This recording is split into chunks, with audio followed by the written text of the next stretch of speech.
Hello everybody, I'm Cody. And I'm Jared. And we're here from the Canna Coffee company. In today's video we'll be covering our Nespresso machine with our Nespresso compatible pods. We're making a variety of coffees. We're going to make a cappuccino with our electric frother, and we can make just a single espresso, a few do's and don'ts, a few tips to help improve your coffee, and just a little bit of information about the pod itself. Alright, so let's get started. First off, you're going to want to make sure that your Nespresso... First off, make sure that your Nespresso machine is on. You'll have your top of your lights on the buttons, they will be flashing. Yeah, when you switch the machine on, the lights will flash, and when it's ready, the lights will stay lit. To start off with, we'll be doing an espresso. So we have a tot glass here. It's a 30ml and a 60ml tot glass, a single tot being the 30ml. What we can do first is to heat up the glass. By heating up the glass, you're going to ensure that when you drink your espresso, it's still going to be nice and warm, and it's not going to instantly lose that temperature once it hits the bottom of the glass. Okay, so making sure your Nespresso machine is on. Give it a quick little flash to get all that old coffee grounds out. Pop it in, you can chuck that water out. And probably do it on the small setting. There'll be a smaller and a bigger setting. And then you want to run it till about 30 mils. Any longer and you'll probably over extract the coffee and it probably won't taste very good. Okay, and there we are, beautiful espresso. We've got a really nice crema on there. Really nice thick crema. A really nice crema will ensure your coffee is in a good state. Too little crema and it'll probably be stale. So in case you don't know, crema, that's all the natural coffee oils that exist in coffee that create that nice little creamy foam. It's the oil because oil floats. It'll float and form a nice little layer on top of the coffee, and that is actually where pretty much all of the CBD is. Alright, so now we're going to make a cappuccino with our espresso that we got there. So we have the Cafe Italy milk frother, electric milk frother. Obviously you can use any sort of milk frother that you have. So what you're going to do first off, obviously make sure it's nice and clean. Then we're going to add our milk. Generally you'll see inside that there's different levels of where the milk should be, so just make sure it's not over the maximum.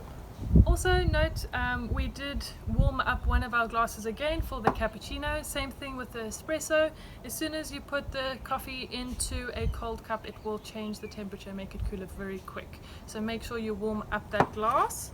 Then we're going to make our froth, so you obviously just press your frothing button and you let that go. If you don't have one of these electric milk frothers, they can get quite pricey.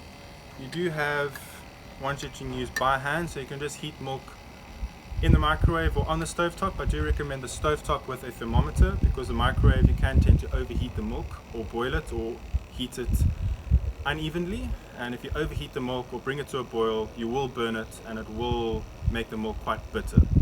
So you can use one of these. You heat the milk, just chuck it in and you just pump it to froth the milk. If you don't have one of these that are designed specifically for milk frothing, you can also use a good old French press. A good old French press can also froth the milk. We're waiting for this froth. It's frothing. It's frothing. We're waiting for this froth. It's frothing. It's frothing. It might take some time, but we got time to waste. It's lockdown. It's lockdown. So we have so much time.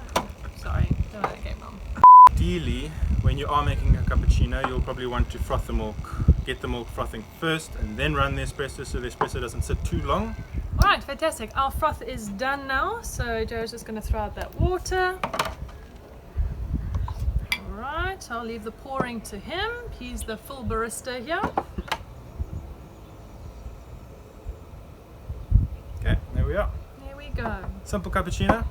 With the Nespresso machine, I do recommend that you use a smaller cup, because the Nespresso pods hold less coffee than, say, a normal espresso from an espresso machine.